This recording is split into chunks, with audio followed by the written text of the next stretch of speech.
میرے آقا نے فرمایا شہد دیے مکھیے جی آقا فرمایا شہد کیویں بنانی ہے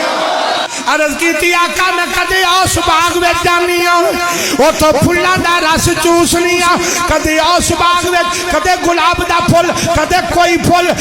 کوئی پھل میرے آقا نے فرمایا سارے پھلاں دا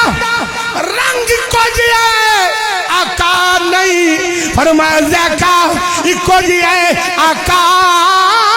نہیں میرے آقا نے فرمایا ہونا دا ذائقہ بھی اکو جیا نہیں رنگ بھی اکو جیا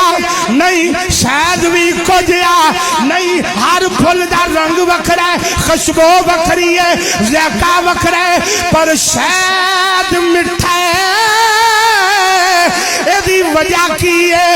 وجہ کی ہے شہد نو مٹھا کیویں کرنی ہے مکھی دی گل سناؤں لگا انساناں نو اگر سمجھ آ جائے مکھی آندی ہے مدینے دیا تاجدارا اے سونیا ودوہا دے چہرے والیا واللیل دیا زلفاں والیا مازاق دے نینا والیا سونیا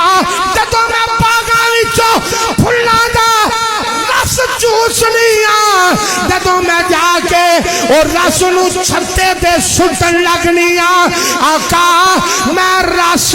بعد سٹنیا پہلو تواڈے تے درود و سلام پڑھ لینیا آقا پانے پھل کوئی ہے رنگ کوئی ہے ذائقہ کوئی ہے اسی درود و سلام پڑھ دیا جانیا رب اس رس نو شہد بناندا جاندا یا نبی سلام علیکہ یا رسول